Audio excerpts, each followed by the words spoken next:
Hey everybody, it's Kara of Raevynn Yoga, and today I'm going to go into my next video of discovering your practice. And we're going to talk about probably the most commonly known and commonly taught yoga poses, and that's downward facing dog. Down dog can be such a problem for so many people. And there are literally a million reasons why. It does not matter if down dog is a struggle for you. You don't ever have to actually do it. There are no gatekeeper poses in yoga. There's no pose that you've got to do yoga. But let's be honest, it's really hard to go to a class without down dog being taught. So I wanted to offer up some options for your down dog. That way, if you're in a class and it's being taught, you've got some ideas of ways you can work your dog that feel good in your body and not worrying about what anybody else is doing.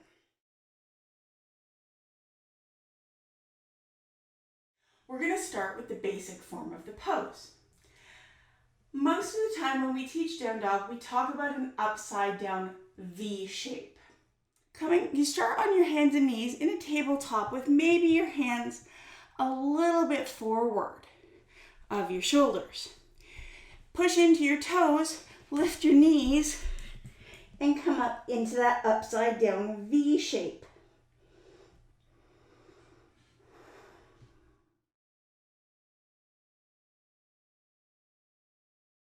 A lot of ways you can vary your down dog. Some of them look a lot like that with some minor adjustments. Some of them look quite differently. One of the ways to figure out what works for your down dog is to try to understand where you might be struggling.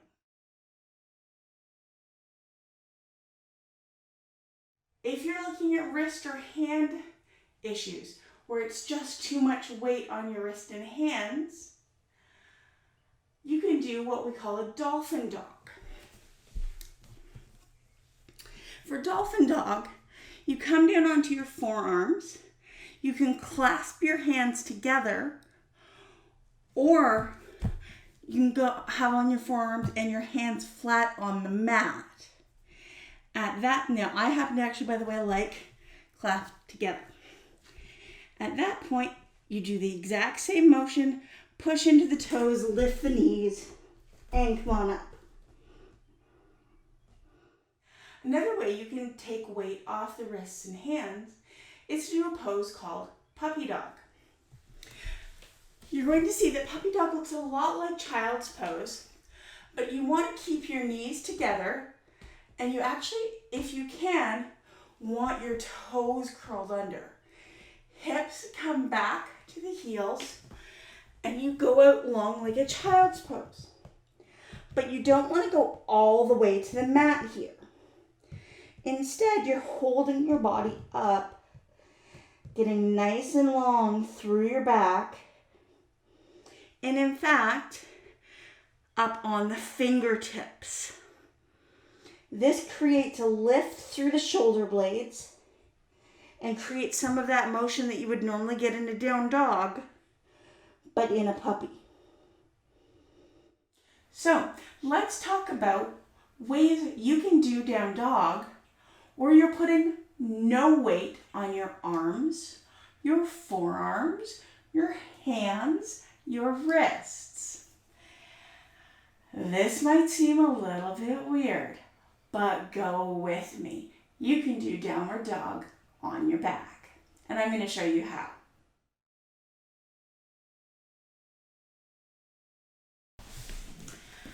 As you can see, I have my trusty stool here, and I'm going to do downward dog on my back with my stool.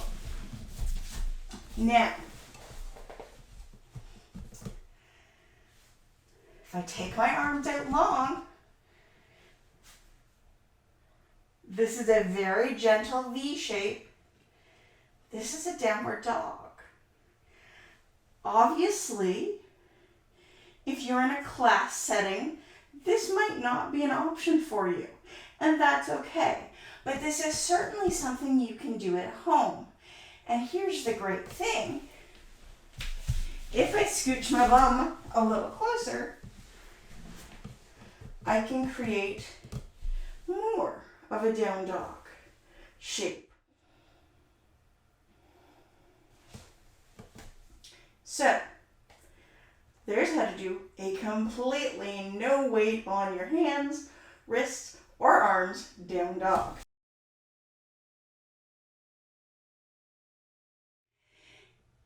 If your issues around down dog actually have to do with some of the abundance through the middle, like I have, a great way to deal with that is to use a pair of blocks.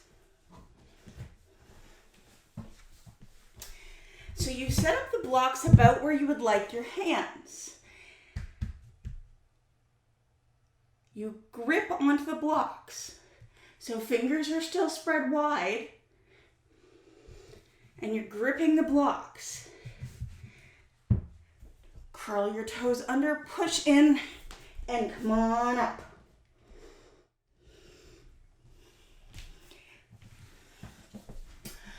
By having the blocks under your hands, it just creates room for the belly. The other thing it does that's really great is, you know that step through move? Float your right foot high to the sky, look between your hands, and guide your foot there. Well, if you've got a belly and you've tried that, you know it's not always accessible. It's ever accessible. By putting the blocks under your hands, it creates some space. It might not make it perfect, but it'll create some space to work on that step through motion.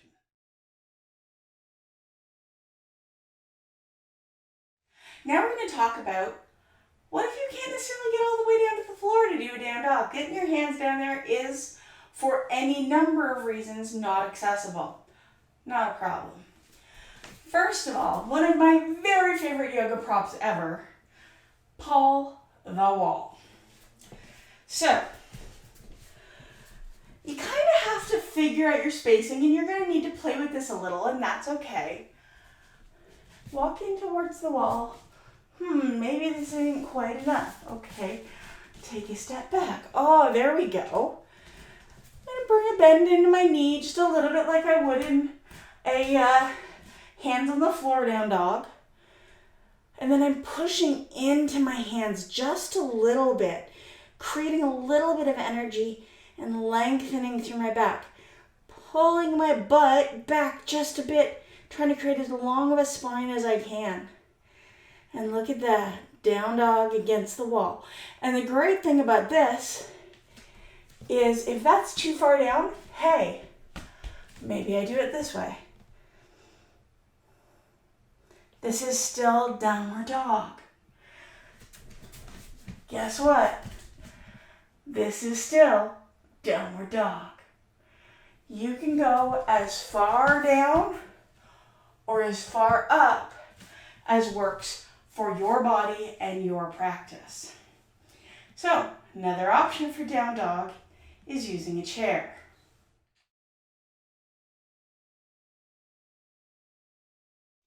There are a couple of ways you can do downward dog using a chair. You can do what's very close to what I did on the wall, which is like this, using a chair. And if the seat of the chair is too low, you can turn the chair around and use the back of the chair.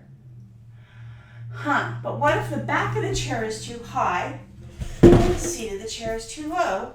Well, hey, now we bring in our friendly neighborhood blocks. Pop them on the chair, and there you go. Another great chair variation for downward dog is actually a seated downward dog. So, If it's possible, maybe you scoot your bum forward on the chair. If it's not possible, because maybe you're in an assistive device where you're all the way back, either is fine. Let's start with the scooted forward version. Take your legs out some, right? We're still trying to create that V shape. Now, if that's not accessible and you've got to bend your knees, bend your knees. That's fine. But if you can, take them out some. And then a gentle lean forward. Now, hands in down dog are usually like this on the floor. So that's what you want to do here. And there you go. You've got a seated down dog. No weight on the hands. There's very little weight on the feet there, though there is a little bit. And it's working all through the back body. Trust me, I was feeling that. So now, if you are in an assistive device, okay? I'm actually going to get a little bit of height under my feet because my legs are short. So my feet are nice and grounded. If you don't have short legs and you don't need this, good for you. I just happen to. So Tukis is all the way back in the chair. Feet are grounded, whether they're on blocks or on some other kind of device or the floor. A gentle tilt forward or reach forward, palms out flat, and you've got a down dog right here. Now you see I've got the stool. And I'm adding a little height to the stool. And I'm just trying to adjust. And part of this is that sort of feeling out adjustment. And here we go, another seated variation of a down dog.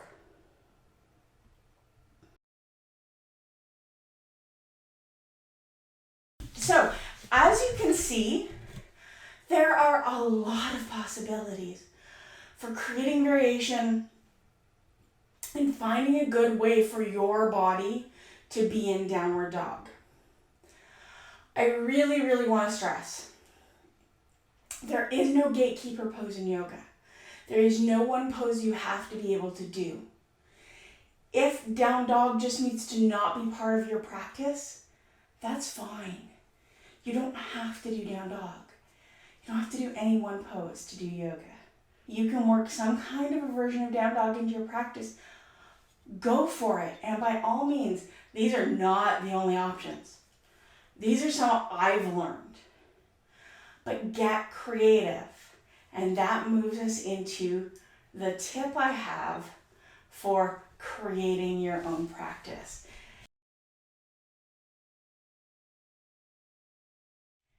And it goes back to something I said at the very beginning of this video. You need to know where the sticking point is. I don't even want to call it a problem. Maybe I'll call it a challenge. You need to know where the sticking point is, the issue is, the challenge is. Is it weight coming down on your wrists? Is it your abundant through the tummy? Is it getting up and down off the floor? Once you know the spot where the disconnect is happening, you can then get creative about how to manage it, how to work with it, how to make your yoga practice truly your own yoga practice. Not a practice somebody else is putting on your body, but it's your body's own expression of yoga. And I think that's such a beautiful, beautiful thing. So I want to thank you for joining me. I hope this has been helpful for you. I will see you next week with another Discover Your Yoga video.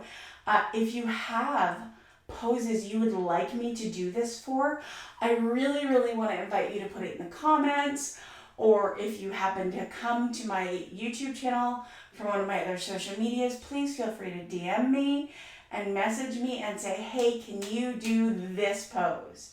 And I will certainly try to do whatever anybody is looking for, breaking it down in this way for you. I hope you are well. I hope this has been helpful, and I will see you again soon.